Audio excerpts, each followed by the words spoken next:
So I was playing around a little bit with like Dark Ruler and or Dimensional Fissure, and I was playing Dark Ruler for I think like 2 matches. Then I switched back to Dimensional Fissure for this match, and then of course I draw it here, and I'm like, oh my gosh! Of course I draw it against the match where I go up against Sprite, where I literally need Dark Ruler to break the board. That's the reason why I put Dark Ruler in, because I'm like, I'm probably gonna start running into Sprite at some point. And like I said in my previous video, I think it's the best deck for the format. And you know, Dark Ruler just is the only card that completely wipes that board out completely. But regardless, you know, we don't have it, so we're gonna have to work with what we got here.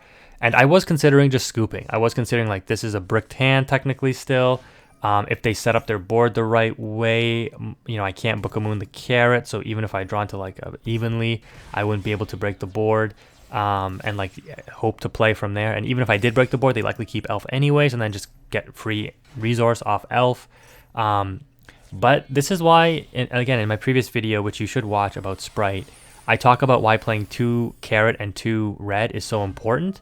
Because if those resources get banished or outed, just having the second one in rotation helps you in the grind game so much, but also just increasing your chances to draw them. So the opponent is basically able to extend full combo here. They start off with Foolish Burial for the Nimble Angler to get the double Beaver.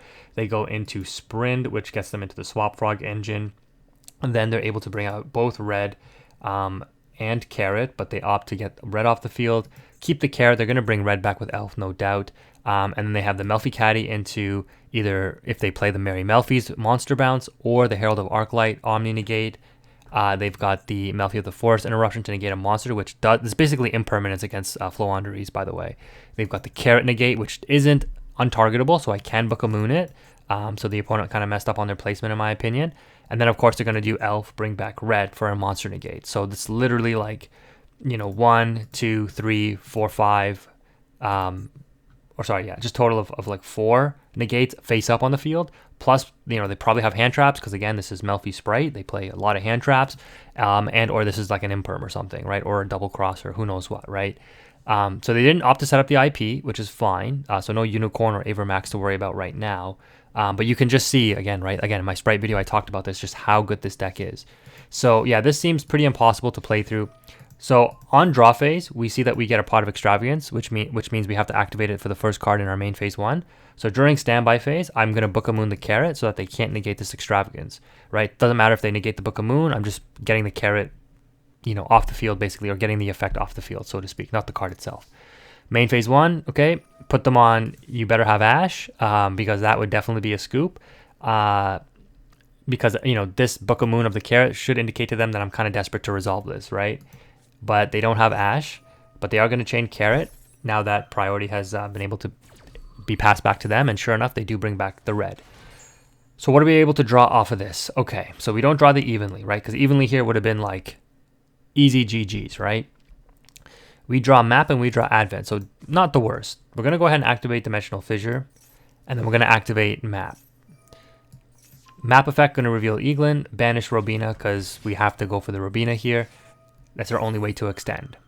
Off with the summon, the opponent's going to be able to go Caddy. So they're opting not to negate with red. And again, red is not a targeted negate, just like the last match with Appaloosa. This is a chainable negate. So they could negate me getting the Robina back to hand. And if they do that, I chain Advent, banish the Eagle, and get Robina anyways. Normal summon Robina, search out like Toucan, normal summon Toucan. So I still get 2 materials to go for the Apex. But I wouldn't...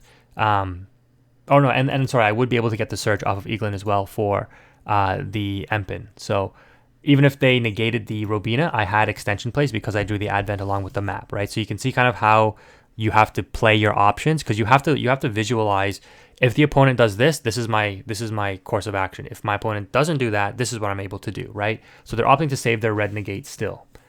Okay, so they go ahead, they grab Penny, they opt not to make, or they have to wait for this chain link to resolve first anyways, but they're going to not opt to make the Herald right away. We are able to get the Robina to hand, search Empin, normal summon of the Robina.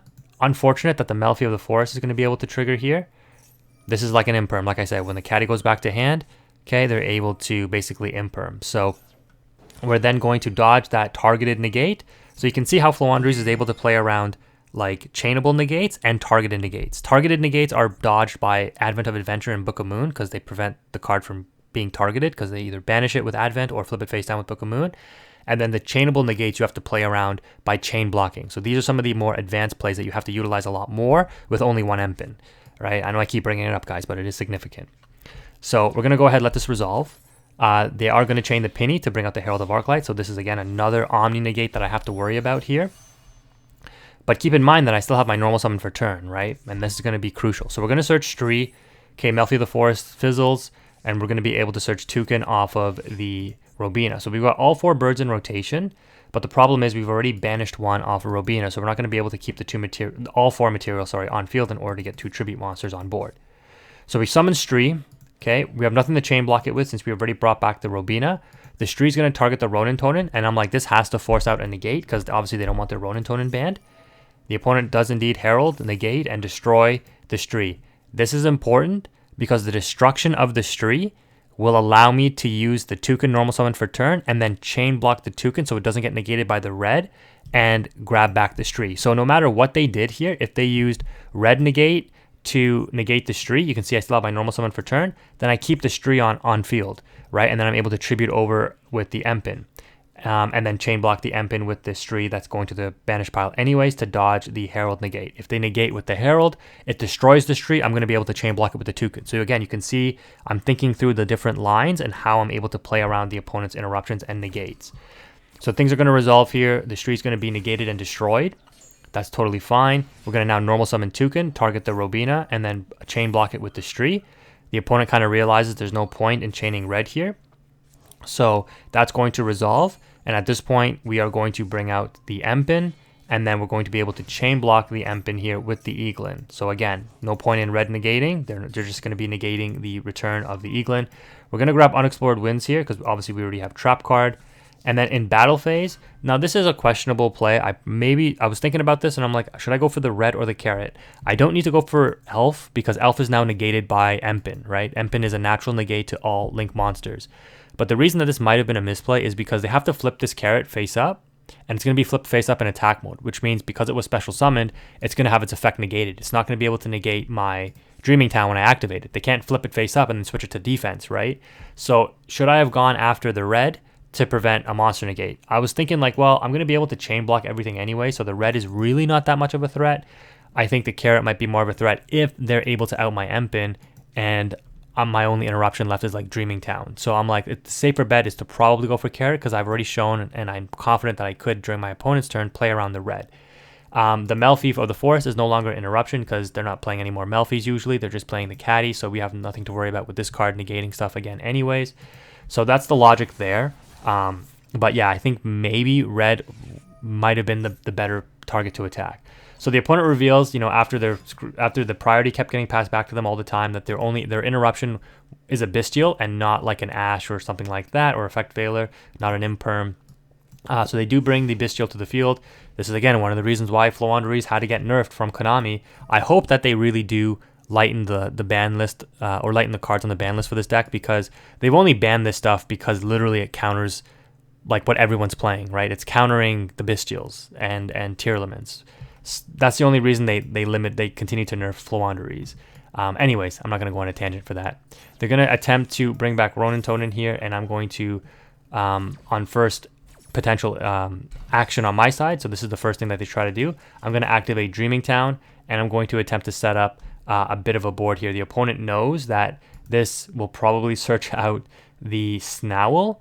Snowl will tribute over the red, and this will flip all of the opponent's special summon monsters face down, putting them on you better have a good normal summon, like a Beaver to extend, and we know that they've already used 2 Beavers, so they're like, they have to have Beaver summon a second Angler in order to even attempt to play, because the Elf is still turned off. They clearly have like nothing really interruption for face down, and yeah, the engine of FLOOWANDEREEZE will now continue to out the opponent's board, because this Eaglin searching for Snowl will have the ability to, like I said, book all their cards, and then if they do commit to a normal summon, we have the Magnificent Map here, which the opponent doesn't know we have a Ryza, but we, Robina, bring back Toucan, Ryza, and we have total control of the match, right? So, and the opponent's cards are getting banished, so that Ronin Tonin is going to get banished. That it's just, we turned it around and we were able to take it. But those are two examples of how we as FLOOWANDEREEZE players can play through different kinds of interruptions. Hopefully this video was helpful for you guys and you learned something. If you did, a comment and a like would be appreciated. That's going to do it though. Stay tuned for more content. Thank you for watching. Quantum is out.